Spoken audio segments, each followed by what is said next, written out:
All right, guys, so we just got to the dealership here. If you look on the phone, I just went to accept the appointment. I let them know I'm here, and they basically just gave me my vehicle here, and I can go ahead and say I've located my vehicle. So let's go ahead and look for the vehicle now. Yeah. You do it right on the spot. Awesome. I don't like white, but I like it or not. Yeah, I've never liked white, but the red's perfect. Let me check the VIN on the windshield. Yep.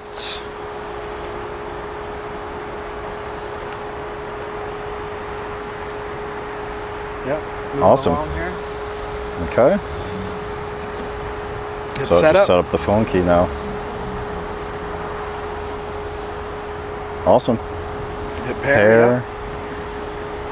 Driven one before? Or? Yeah, I owned a 2020 Model Y. You're good. Yeah. Yep. Hit the lock button.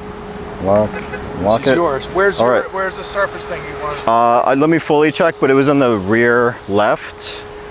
See if I see anything else. There's a little smudge there, but it was right here. I don't know if this was like a scratch or just like some sort of tape or glue or something. Yeah, let me get some stuff. Okay. Jump in the car and Great, thank you. Yep. All right, guys, so just picked up the new Model Y here, walked over to the car, took a look at it first from the Tesla app. Then I spoke to the Tesla advisor. He did everything he needed to do. So I got the phone key all set up, which was pretty freaking cool how quick that is. I had a quick look around the car. So the number one thing you want to do is just check for any scratches, any misalignment, any gaps in the trunk. Usually that's the area that's the biggest, but check the gaps around the doors, everything like that. Previously with my first Model Y, I had some scratches on my bumper. Okay, that looked like a rock chip. That's not a rock chip. Everything looks pretty well aligned. So that's great. Usually with the older Model Ys and older Model 3s, there were some issues with gaps and stuff like that. I had a little bit of residue, it looked like, on the rear left bumper, which the advisor is clearing off now, so we'll take a look at that after. But otherwise, the car looks great. One thing I did notice is it comes with Pirelli Scorpion tires, which actually I had Pirelli Scorpions on my previous car that I put on myself. I know they were coming with the Continental tires or the Michelins, so that's pretty interesting to see that. Other videos I've seen, people have been getting the Continental tires. So let's go ahead and take a look inside now that my phone key's set up. This is great. The car has the ventilated seats, perforated seats here. It's got that new car smell. Glove boxes here. Make sure that works, of course. So what I'm gonna go ahead and do is just test everything out. So I'm gonna come over to the driver's seat here. And let's sit in the car. We can turn on these ventilated seats because it is hot in here. And let's go ahead and just try out some of the seat features. So I want to see if the rear seats fold. Okay, it's actually moving my seat up a little, and it moved the passenger seat up a little bit too to fold the seats, so that works great. We're gonna put them back up now.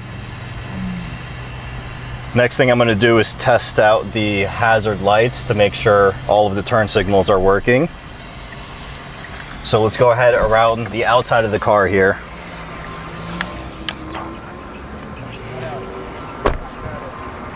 All right, turn signals working here. All around the car, just want to check that. Let's check the rear too. Let's make sure everything works. There's a new red light here, which is awesome on the new car. Same on the charging port side. There's another red light here. Charging flap opens. That's great. Just checking all the doors. Everything opens nice and smooth. Check the windows. You just want to be sure. You never know. Open up the trunk. The trunk is just way smoother than the previous Model Y. We have the partial shelf here. Window sticker.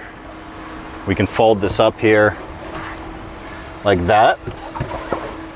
And this actually fits under the sub trunk here. They gave us a mobile connector, which is great. We can put that aside for now. They gave us a front license plate bracket, but of course we're not going to put that on. We don't need it. They gave us a charging adapter as well for the CCS chargers. And we can put this down. I believe it goes this way. Sit a little bit more flush. Partial shelf is down. And yeah, we can check everything else. There's just some random stickers here for certain parts. Yeah, car looks good. Just try all the buttons. Again, you can see it moves the front seats to let the rear seats down and moves it back, which is a pretty cool feature. So let's go ahead and close the trunk now. All right, guys, so just had a full look over at the car. The advisor came over and wiped down with some people from the service center, wiped down. There was just a little bit of glue residue from some sort of substance that was on the tires, that was on the bumper there. So they got rid of that. The car otherwise looks perfect. I don't see any big gaps. Looking at the trunk head on, the gaps between the trunk is perfect. Sorry, the gaps between the front is perfect. The gaps between the trunk is perfect as well. No issues with gaps. The build quality is just way, way better on these new Model Ys, new Model 3s as well, of course, and all the new Teslas. So basically picked up the car in under 10 minutes. Yeah, I would say that was about 10 minutes. You just head here, you locate the vehicle with your phone. It gives you the VIN number, but also depending on the dealership, they might leave you a nice little bow on the car or your name on a piece of paper in the car as well, saying congratulations. So that's pretty neat. As soon as we located the car, I had to look over it. That's when I saw the spot on the rear bumper. Then I spoke to an advisor. Advisor basically set me up, and within a minute, walked back over to the car, opened up the app. It told me to set up my phone key, set it up instantly. I didn't have to do anything with the key cards. The key cards are still in their pouch that they come in new from the factory. So that's basically it. The car looks beautiful. I'm so happy I went with the red. For 4th of July, they had red, white, and blue for free for 2 weeks. I was originally gonna go with the stealth gray because I feel like that matched with the rear of the car better. However, I had red before, and the red is just so beautiful on these Teslas, especially the Model Y. And the red was free this time around. It's usually a $2,000 paint option, the most expensive. So I said, let me go ahead and get the red again. I think it looks great. The tires look great. The wheels look great. Everything about it looks great. The side profile is exactly the same as the previous car. There's no difference other than the wheels and the wheel covers. But from the front and rear, it just looks a lot more aggressive. So stay tuned. I'm gonna be modding this car like crazy, like I did to my previous car. I have a lot of product unboxings and product installs coming soon. So stay tuned for that. I'll be doing the yoke upgrade. I'll be putting a dash in front of the yoke wheel. A lot of stuff, spoiler, might even do a body kit on it, we'll see. So very excited. I have a fresh new platform to modify a car again and make it my own. Although these cars, compared to the original Model Y, these cars look way better from the factory. And honestly, I'd be perfectly fine rocking this car without any modifications, other than a dash and a steering wheel, of course. But as far as exterior modifications, the car is perfect just the way it is. It looks beautiful. This time around, they went with the black wheel covers instead of the silver ones for the 19-inch rims. So of course I went with the 19s. This is also the rear-wheel drive model. Before, I previously had the all-wheel drive long range with the acceleration boost, which was extremely fast. A little too fast, to be honest, even though I ride motorcycles.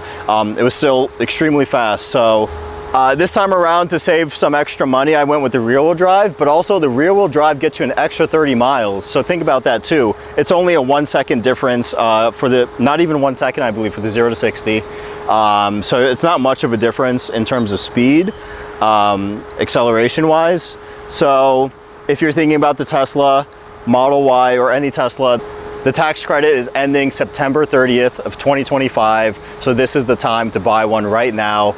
I applied the tax credit at point of sale to my lease. I'm leasing it, but I'm definitely most likely gonna buy it out after the lease is over. I just know I'm not really gonna be driving much for the next 3 years or so. I work in the city, so I figured I'd lease it for now, and we'll see how things change in 3 years. If I'm driving more, I'll definitely buy it, especially with all the customizations I'm gonna do. So everything I'm gonna do customization-wise is gonna be reversible. But I love the car, definitely a welcome upgrade, and stay tuned for the next video.